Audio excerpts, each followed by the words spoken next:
ओनसोलनि मोन 6था आफादनि जे जोंहा गोदान आफादनो जे बिबान गथायनाय आरो समायखिरा लानाय बे हाबाफारिखौ लानानै जोङो खुंग्रिं ओनसोलनिफ्राय मोनसे खौरांगिरि मेल जोङो लिंदों आरो बे खौरांगिरि मेलावनो बाहागो लानो हानाय जा खुंग्रिं दख'रा बर' समाजनि मानाव गेदेर आफादगिरि जा बिसर नार्जारि बिथां, खुंग्रिं हिमालय हारिमु आफादनि जाहा आफादगिरि जा परबिन बसुमतारी बिथां, खुंग्रिं गुदि बर' थुनलाइ आफादनि जाहा आफादगिरि जाहा दिपक महिलारि बिथां आरो खुंग्रिं ट्राइबेल संघनि जोंहा आफादगिरि जा नबिन नार्जारि बिथां आरो जोंनि मोनद' आफादनि गुबुन गुबुन बिबानाव थानाय जोंनि दैदेनगिरि बिथांमोन आरो जोंनि सानसुमै मेलेमजिबि नोंथांमोन, आं नोंथांमोन गासैनोबो आंनि गोसो गोरबोनिफ्राय आङो नोंथांमोनखौ बरायबाय। आङो दिनैनि बे खौरांगिरि मेलनि गेजेरजों बेखौनो फोरमायनो लुबैदों जे जोंहा फैबाय थानाय जाहा ख्रिस्टमासनि आरो लोगोसे जाहा गोदान बोसोर 2025 मायथाइनि आङो बयनिसिमबो आंनि गोसो गोरबोनिफ्राय आङो गिबियाव बरायग्रोनाय आङो जासिबाय।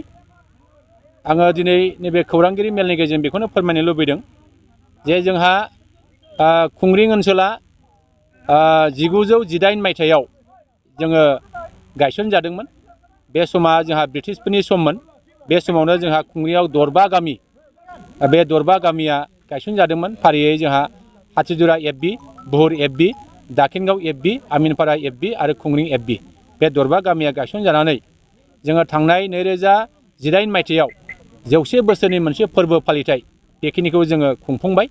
जोंनि बे ओनसोलाव थानाय गुबुन गुबुन आफाद जोङो जथायै बेखौ खुंफुंनो हादों आरो देग्लाय 2024 मायथाइयाव थांनाय 10 आरो 11 डिसेम्बर खालि जोंनि खुंग्रिं ओनसोलाव थानाय मोनद' आफाद फारियै खुंग्रिं गुदि बर' थुनलाइ आफाद, खुंग्रिं दालाइसा दुलाराय बर' फरायसा आफाद, खुंग्रिं दख'रा बर' समाज, खुंग्रिं प्राइमारि ट्राइबेल संघ, खुंग्रिं हिमालयान हारिमु आफाद आरो खुंग्रिं जौगाखां आफाद बे जथायै जोङो मोनसे बोसोरसालिया जथुम्मा बेखौ जोङो गाजा गोमजायै सानैनि मेहेरगोनां हाबाफारिजों जों खुंफुंबाय आरो बे खुंफुंजानाय समावहाय जोंहा गोजाम आफादखौ सिफायनानै जे गोदान आफाद जोङो दानानै लादोंमोन। बे गोदान आफादनो दिनैहाय नैबे जोंनि खुंग्रिं ओनसोलनि खाथियाव थानाय जोंहा आवजार बुहुर दैलाम सेराव जोङो बाहाय बे हाबाफारिखौ मावफुंदों आरो गोदान आफादनि दैदेनगिरिफ्रा दिनैहाय जयैनो जोङो समायखिरा लानाय बे खामानिखौ मावफुंबाय आरो बे समायखिरा लानाय हाबाफारिजोंनो लोब्बा लाखिनानै जों खौरांगिरि मेल जोङो बाहाय लेंनो सिगांदों जे खुंग्रिंनि थाखाय फैगौ 50 बोसोर 100 बोसोर बे बोसोराव जोङो खुंग्रिं ओनसोलखौ जों माबायदि लांनो बे बाथ्राफोरखौ जोंहा गोथौयै जों सावरायलायनाय जादों आरो जों थांखि लानाय जादों जे जोङो खुंग्रिं ओनसोलखौ जोङो दानांगौ जायोबा जोंहा खुंग्रिं जौगाखां आफादनि गेजेरजों मोनसे थांखि लानाय जादों जे जोंहा मोनसे नोजोर लानाय जादों जे आदर्श जौगाखां आरो देरसिन खुंग्रिं दानायनि मोनसे जोंहा नोजोर दङ आरो बे नोजोरखौ लानानै दिनैहाय जोङो फैबाय थानाय समाव जोङो माखासे खामानि मावफुंनो थाखाय जोङो सिगां दोङो आरो बाहाय जोङो फैबाय थानाय समाव जों मा मा थांखि लानानै खामानि मावलांगोन बे बाथ्राफोरखौ जोङो गुवारै सावरायदों आरो बाहाय जोङो बेखौनो बुंनो लुबैदों जोङो खुंग्रिंखौ मोनसे बयजोंबो अनसायजानाय बयजोंबो गनायजानाय बे थांखिखौ लानानै जों खामानि मावनो सिगांदों। दा बेनिखायनो जोङो भाइब्रेन्ट खुंग्रिं गोजोरथियारि मावबिथांखि 2025 to 2050 मायथाइनि मोनसे गोलाव बिथांखि जोङो लादों आरो बाहाय जोंनि नोजोरा जागोन गुदि थाखोनि गामिफोरखौ गोख्रों खालामनाय आरो नायदिंनायनि मोनसे दाथाय सोरजिनानै ओनसोलाव गासै रोखोमनि सोलायनाय आरो जौगानाय लाबोनाय बेखिनिखौ जोङो सेथियाव नोजोर हिसाबै लादों।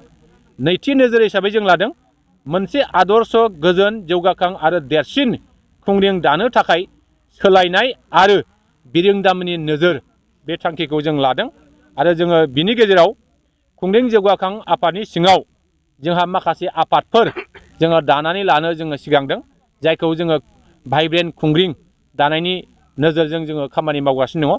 दा 1 नं आफादा जागोन सावस्रि आरो अनसाय आफाद जों बेखौ दानानै लानो सिगांदों। गोजोन आरो खुसि आफाद जों बेखौ दानानै लानो सिगांदों। कमन प्रपार्टि मेनेजमेन्ट कमिटि बेखौबो जों दानानै लानो सिगांदों। आइजो आरो गोहोगोरा खालामग्रा आफाद बे आफादखौबो जों दानानै लानो सिगांदों।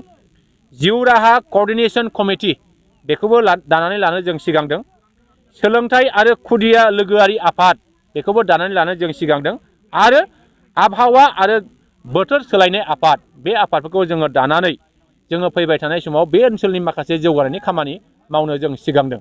बे मोनसे आरो जोङो भाइब्रेन्ट खुंग्रिं गोजोरथियारि मावबिथांखिनि गेजेरजों माखासे खामानि मावनो जोङो आखायाव लादों।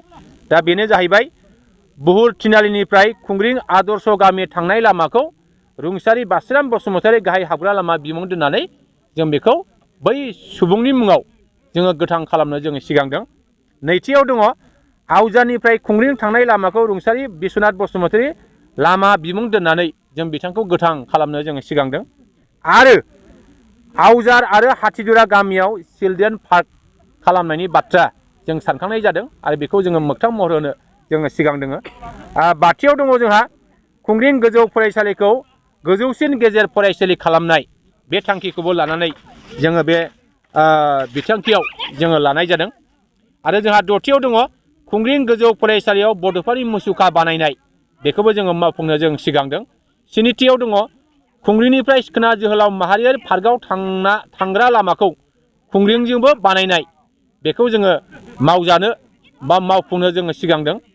दाइनथियाव दङ गुवार खुंग्रिं ओनसोलनि थाखाय बुनियादी देहा फाहामसालि बानायनाय बा गायसननाय बे खामानिखौ जोङो मावफुंजानो लुबैदों आरो मावफुंनो जों सिगांदों। गुथियाव दङ खुंग्रिं गोजौ फरायसालिनि गेवलां गेलेग्रा फोथारखौ माइनु कुमार बसुमतारी गोसोखां होनो नागिरनांगौ बेनि बेलायाव मा बुंगोन नोंथाङा? आङो बे बेलायाव बेखौनो बुंनो खावलायगोन जे बिबान लानाया गिदिर बाथ्रा नङा, बिबाना उन्दै गिदिर नङा, बिबाना बयनाबो समान। जास्ट आफादखौ दैदेननो थाखायल' आफादगिरि नेहाथारिखौ बांसिन थांखिनानै आफादा सोलिनांगौ जायो। दा जिखि बिबानानो जायाथों मानो गावनि बिबाना बिबानानो आरो बे बिबाननिफ्राय दिनै नोंथाङा मालाबाबो बारग'नो नाङा, नोंथाङा एरायनानै थानो नाङा आरो बे बिबानखौ फिसा साननानै नोंथाङा माब्लाबाबो गावखौ उन्दै साननो नाङा। आरो बेखौ लानानै दिनै नोङो सोद्रोमा जानो हागौ, दिनै नोङो मेम्बार जानो हागौ, गाबोन माबा मोनसे बिबानगिरि जानो हागौ, गाबोन नों बे आफादनिनो आफादगिरि जागोन। दिनै नोङो प्राइमारियाव दङबा, गुदि आफादाव दङबा, गाबोन नोंथाङा जिल्ला आफादाव थांगोन, गाबोन नोंथाङा मिरु आफादाव थांगोन। बेबादिनो जोंनि बिबानफ्रा सोलाय सोल' जानानै गाहायनिफ्राय गोजौ फारसे थांगोन। आरो बेनिखायनो जोङो साफ्रोमबो जोंनि बिबानगिरिफ्रा गावनि बिबानखौ उन्दै सानालासे बे बिबानखौ आब्रुथियै गावखौ बावसोमनानै खामानि मावनो हायोबा नोंथाङा बे बिबाननिफ्राय माब्लाबाबो उन्दै फारसे बा उन फारसे थांनाय नङा, गोजौ फारसे दावगालांगोन आं बेखौ मिजिं खालामो। फोथारखौ माइनु कुमार बसुमतारी गोसोखां मिनि स्टेडियाम बानायनाय बे खामानिखौबो जों मावफुंनो सिगांदों। जिथियाव दङ खुंग्रिं ओनसोलाव मोब्लिब साबस्टेसन बानायनाय बे खामानिखौबो जों मावफुंनो सिगांदों।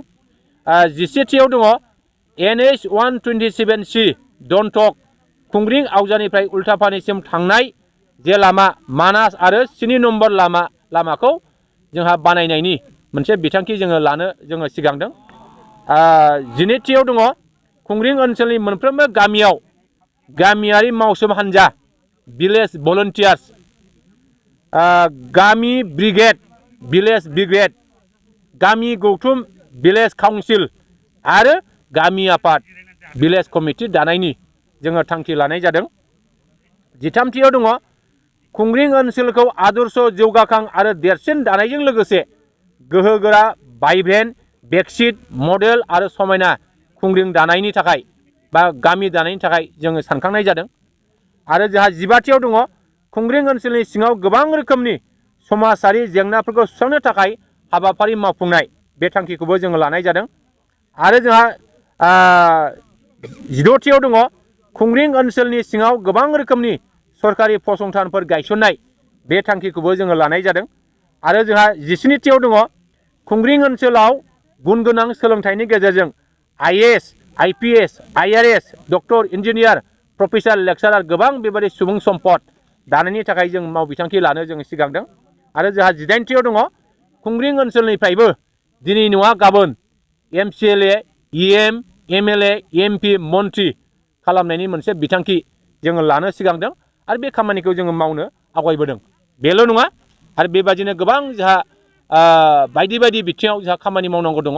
बे खामानिफोरखौ जोङो खुंग्रिं ओनसोलाव थानाय गोबां माहारियारि आफाद, राजखान्थि आफाद जोङो जथायै जोङो बिथांखि लानानै बिथांखि लानानै खामानि मावनो जों सिगांदों आरो बेबादिनो जोङो गोरोबलायनि गेजेराव खौसे जानानै जों खामानि मावलांनो सिगांदों आरो बेखौ जोङो साफ्रोमबो जोंनि आफादनि दैदेनगिरिफ्रा, जोंनि ओनसोलाव थानाय सानसुमै मेलेमजिबिफ्रा, जोंनि गोदान जोलै लाइमोन सेंग्रा सिख्लाफ्रा बे बिथिङाव जोंहा साननानै खामानि मावगोन आं बेखौ मिजिं खालामो।